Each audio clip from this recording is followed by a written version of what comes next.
We're up, back with part two. Part two. We here. I'm alive. I'm up. What? I just feel rushed. By the way, if it look like we're sitting on the couch, we're actually not. We're sitting on beanbags. We don't have any furniture. Whoa. Joking. I'm just kidding. No, we just wanted to make it like more chill, you know? Jazz, that Are was you feeling Jazz's the idea. vibe? If you're not feeling the vibe, it was Reggie's We're idea. we're sitting on beanbags right now. Okay, I don't know why I felt rushed at the beginning. I was like, go. Let's do it. It's the questions. Okay, we're getting into it. Part two. Part two. Let's go. Okay. What are things you do to ensure you have quality / intimate time with one another outside of sex? I love this question because, not to toot our own horn, but because we went 5 years where we were celibate, we had to practice this a lot in our relationship. That's why I highly recommend, you know, if you can do it in your relationship, celibacy is huge. Yeah. Because it teaches you intimacy outside of sex. But okay, anyways, that's a tangent. Let me get on topic. On point and on topic. Okay, what are things that we do to ensure that we have intimacy outside the bedroom? One really big thing that we do is date nights. Every Friday. We have a date night every Friday. It's non-negotiable. Except, you know, here and there, if there's like, oh, hey, your friend's coming from out of town, and we let each other know ahead of time. Okay. And we reschedule. We reschedule. Yeah. But date nights are not negotiable every single week. So if my friend hits me up to be like, hey, it's Friday, can we? Nope, I can't. It's date night. And being concrete on those boundaries has been really huge for us because we have very busy schedules, and even being in the midst of all the busyness of what our life is, and we're so grateful for all the opportunities the Lord has awarded us, we understand that quality time is huge, especially in the first year of marriage. And so we've set that boundary, and that has worked really well for us. So after coming off a really busy week, we know if we haven't spent that much time together, we know we will spend time together on Friday night. And it's going to be amazing. And we have so much fun. And we watch movies, or we go to museums, or we get ice cream, or whatever it looks like, you know, dinner.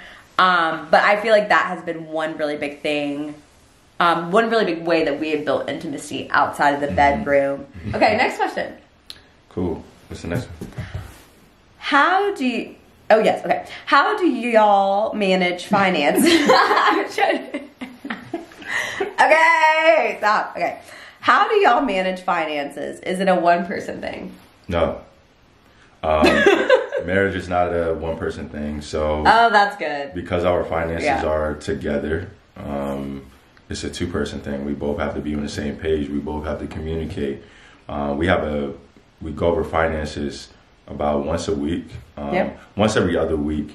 But then if we need to, sometimes it's like once every week. Typically on a Wednesday, we go over finances together. We go over, you know, all the specifics, numbers, stuff like that. But it's definitely a two-person thing. As far as, I know some people like are more like, oh, okay, you manage this, you manage that, or whatever. And we kind of do that, but we kind of get in where we fit in. But we manage it together. Yeah, like definitely. We have to be super open with each other when it comes to finances and do that as a team. It works a lot easier that way. Yeah.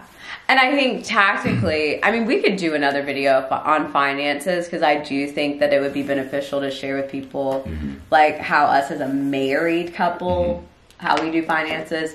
But we use an app called Every Dollar. It's free. We highly recommend.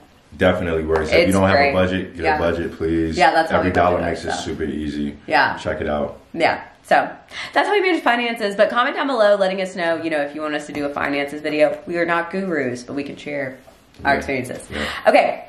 How did y'all deal with each other's less favorable habits? In parentheses, well, if there's any.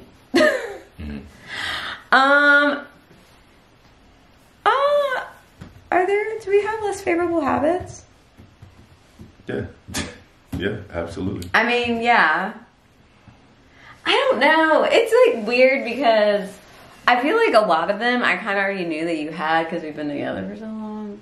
But I guess as far as living together, yes. How do we deal with each other's less favorable habits? I was like really bad about kind of being like ew, why did you da-da-da? Or why do you da-da-da? You know what I mean? Like, I was just very like, kind of like judgmental and like kind of mean about it, mean-spirited about it. And that's like not the way to go. And so I have learned that I just need to be softer with my approach when it comes to the less favorable habits. I mean, I don't think we need to put out there what our less favorable habits are. I mean, we can. I think we talked about that before, but I think we did. The question was, how do we deal with it, right? Yeah, I think I just have a softer approach. Like, I let him know, hey, babe, could you maybe next time do X, Y, and Z? Because I noticed that you did this. And, you know, that doesn't make me feel great. Or, you know, whatever it may be. But just having a softer approach instead of just being so judgmental. That's one way that I've dealt a lot better with, I hope, with, like, not so favorable habits. Yeah, for me, it's just communicating it. Hey, like, you know, this is something that bothers me or whatever. Yeah. Boom, boom. Like, the thing is, like, there's some things it'll change by you bringing it up. But then there's some things, like, you just kind of have to accept, and you kind of have to compromise with and come to like a common ground on. Yeah. And you just got to get over it. Why? Because you married that person for all the positive things and the good things and the pretty things, but also the things that may not be so pretty. Yeah. Or you may not like. Yeah. So, and that's just what comes with marriage.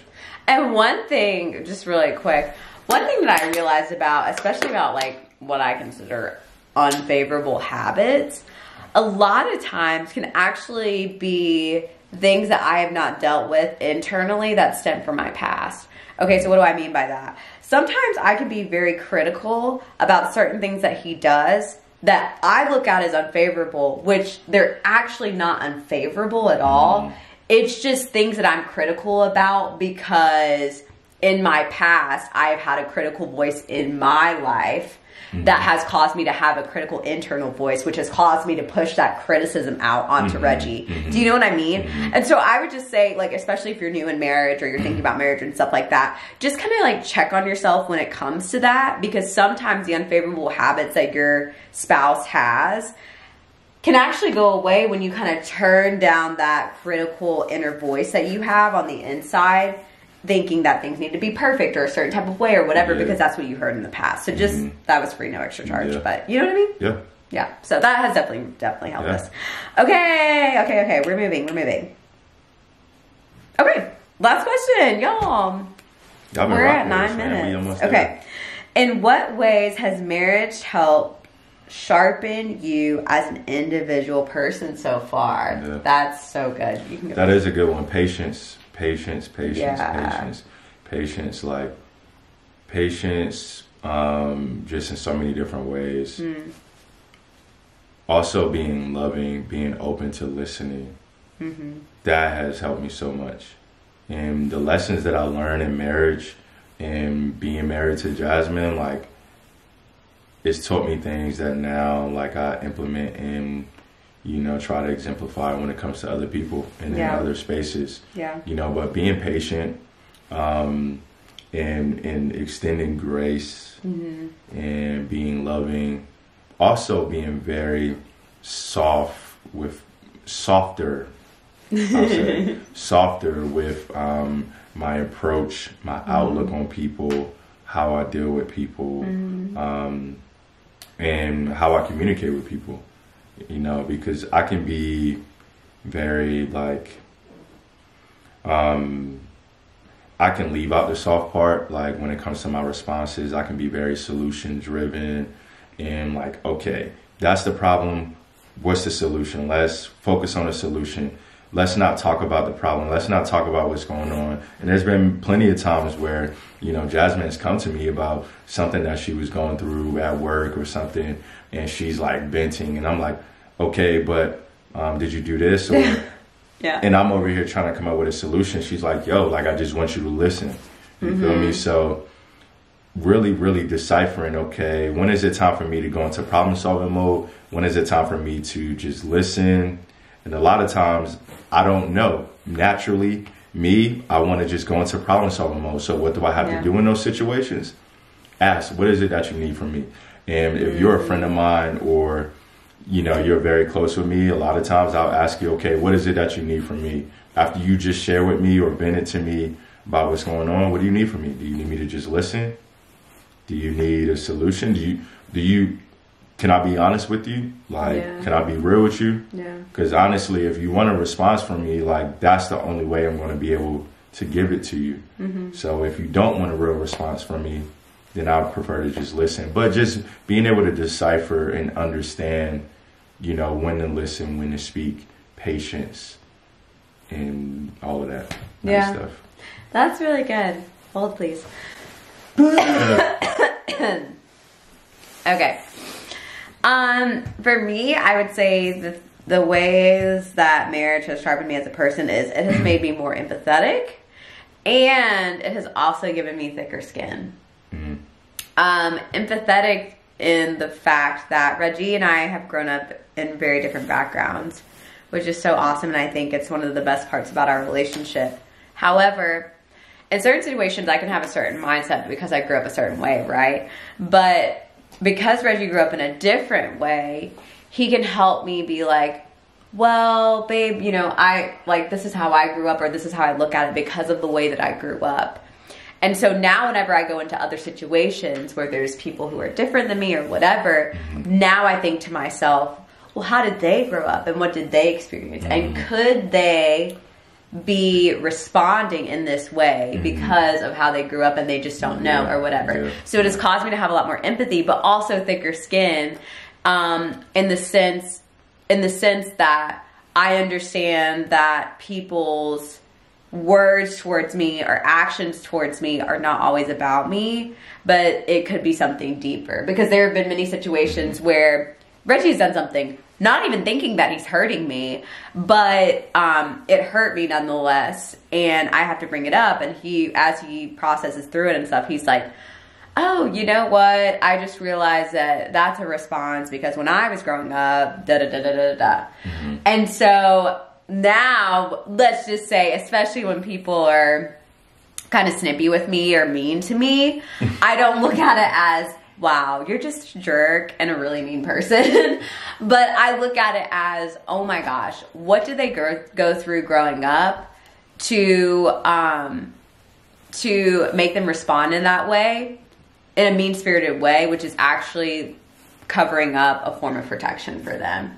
And now I just take myself out of the situation, so then I'm not even hurt by it. And that's why, I'm not saying I'm perfect at it, you know, words still hurt me, don't get me wrong. But if you're hurt by it, you don't take it personal. Like I don't take it personal. Yeah. It's given me thicker skin, which has been really great. And I think that's the beauty of, you know, being in a relationship with someone that's different than you. It can bring a lot of empathy, a lot of more open mind. It can just give you a more open-minded perspective. So, highly recommend if you're looking for your mans out there or your gal. Go to the hood if you. I'm not saying that. No. What Jasmine has done a really good job, and she's grown a lot, you know, in that area for sure. And it's cool. Like, the whole point of all of this is the fact that, like, in marriage, there's differences, there's similarities, all of that, you know, but you learn to grow through it, right? Yeah. And it actually brings you closer when there are differences and there are challenges. And that's probably the biggest thing that has made this whole process enjoyable. Yeah, for sure. So I'm proud of you. Oh, thank you. I'm proud of you. Guys, we're so grateful. I'm so weak. Okay. It's like, hey, got it. Guys, we're so grateful.